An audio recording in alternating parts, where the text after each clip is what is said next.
Bonjour, donc je suis Anthony Guillochet, salarié de l'association Arpiculture depuis 2013. Donc l'association Arpiculture est née en 2009, donc à l'initiative de Olivier et Aude qui ont fondé l'association.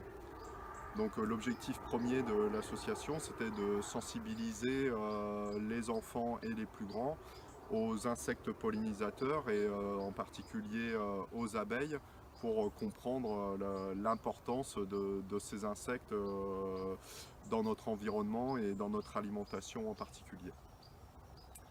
Donc voilà, au départ ont été développés des ateliers de sensibilisation en utilisant la création artistique comme support pour pouvoir voilà, faire passer cette sensibilisation, d'où le nom de l'association Arpiculture. Voilà, l'apiculture transmise sous forme artistique. Quelles sont les actions que mène aujourd'hui Arpiculture? Donc aujourd'hui Arpiculture s'est bien développé par rapport au début puisque nous sommes désormais 6 dans l'équipe, 5 salariés et un service civique. Donc pour la petite histoire, Aude avait été embauché en 2009, Olivier en 2011, moi en 2013, Maël est arrivé en 2016 et Yannick en 2017 et Augustin est notre service civique cette année. Et donc le champ d'action d'Arpiculture s'est un petit peu élargi, des insectes pollinisateurs et des abeilles. Voilà, on traite désormais des sujets plus larges, le jardin agroécologique, dont on va parler de suite voilà, avec notre présence à la Maison de l'Eau, et aussi une thématique qui nous est chère, l'alimentation durable. Et désormais, plus que les ateliers à destination des enfants et des plus grands, on fait aussi de la formation d'animateurs pour que ce soit les animateurs qui puissent retranscrire tous ces sujets auprès des enfants dans les écoles sur les temps scolaires et périscolaires. Sur quel territoire êtes-vous présent?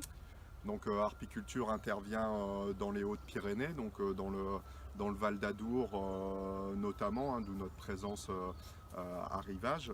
Voilà, donc on a des actions à Tarbes, voilà, où on participe à un programme éducation au développement durable de la ville de Tarbes. Et puis dans le Val d'Adour, le nord du département 65, le sud du Gers, un petit peu le 64 aussi. Et désormais, depuis cette année, voilà, avec l'implantation de Aude et Olivier dans le Pays Basque, il y a une antenne d'arpiculture qui s'ouvre dans le Pays Basque avec le développement d'actions depuis 2017 dans le Pays Basque. Donc on couvre tout ce large territoire, Béarn, Bigorre et Pays Basque. Pouvez-vous nous présenter le jardin d'Arpiculture?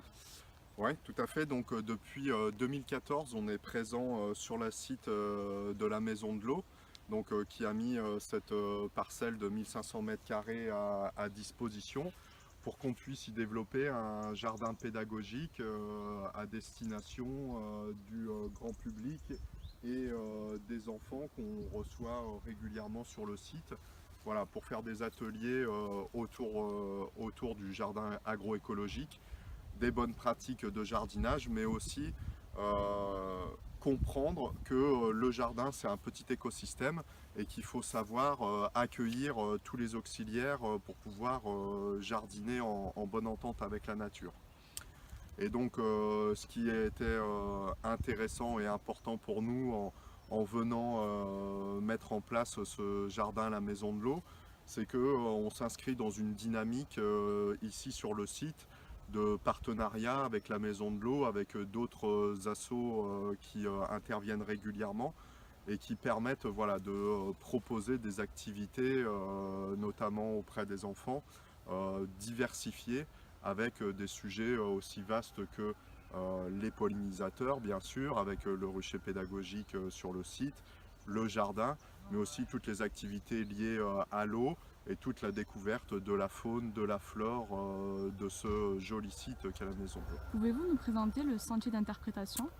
Oui, ben, je vais laisser Yannick faire cette présentation. Donc Yannick, il était avec nous l'année dernière en service civique, donc sur le jardin.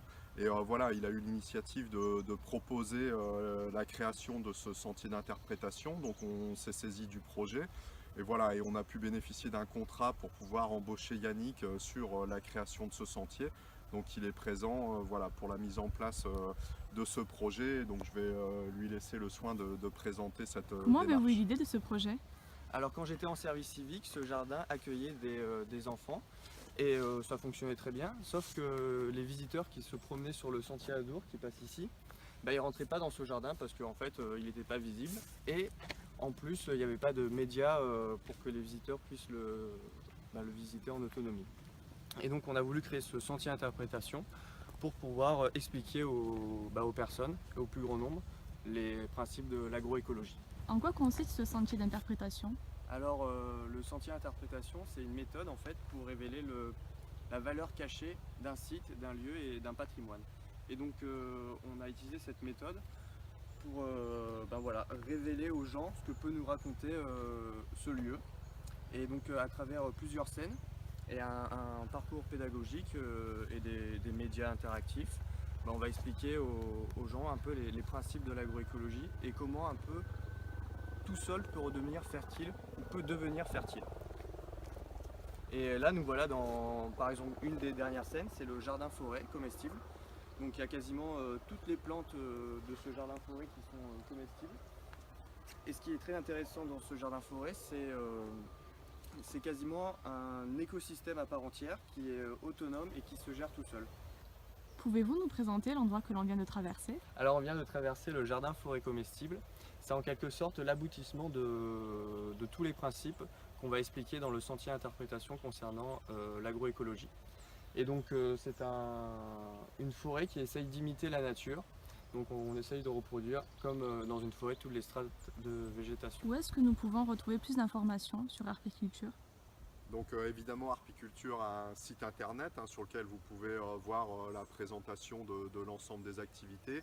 Une page Facebook aussi sur laquelle vous allez retrouver l'agenda avec les rendez-vous réguliers qui sont proposés.